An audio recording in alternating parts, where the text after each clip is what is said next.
I'm Trish Seek, and I am an LPC. I've been doing therapy for 30-some years. I'm originally trained as a therapist. I did a lot of cognitive behavioral therapy. I'm trained in psychodrama. I'm trained in equine therapy. I'm trained in rec therapy. I used to do ropes courses and had a lot of fun doing outside stuff. I assist at Somatic Experiencing trainings. Somatic Experiencing was developed by Peter Levine, and he originally was comparing animals in the wild who don't, for the most part, get traumatized. And we have the same basic nervous system, but humans get traumatized. So as Peter was comparing the animals in the wild with humans, he realized that the animals in the wild trust their instinct.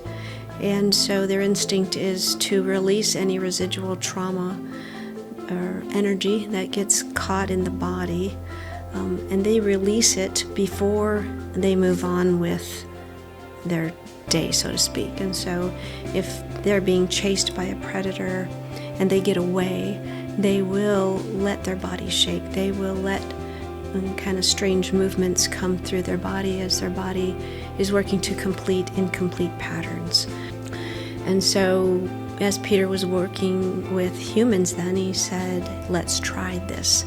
And so essentially we've been now taught that we have the same ability to release the trauma as the animals in the wild, and that when we can complete these incomplete patterns and when we can release that, the trauma can heal.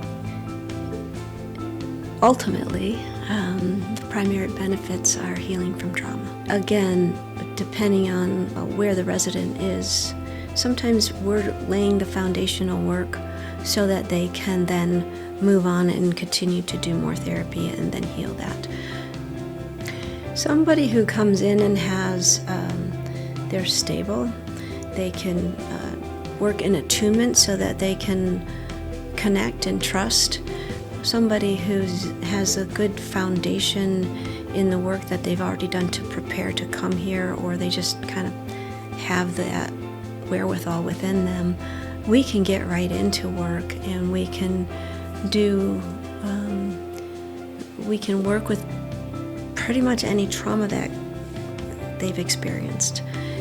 We have different ways to go into it depending on the person, but we can get in and do the big work if they can handle it. The nervous system prefers slow and steady changes as opposed to let's get in there and do all this healing at once, because every time that residual energy or the survival energy moves out and through the system, the nervous system then has to kind of recalibrate to the changes that are different inside them now. So the titration is based on the slow and steady. The speed that we can do the work is based on how ready and able and willing the resident is.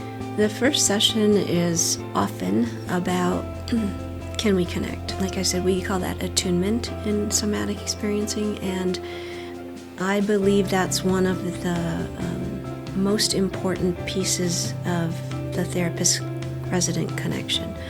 Because when we're doing an SE session, somatic experiencing, when we're doing an SE session, we're using my nervous system to hold you through it. And so that means that I need you to know that I've got you.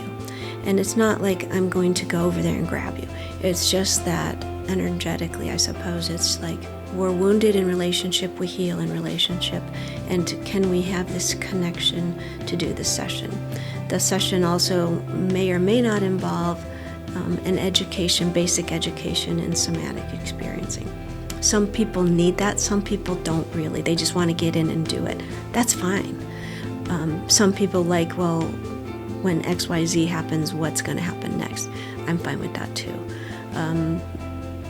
So it can depend, but I often tell the residents, I will push you, but I won't shove you.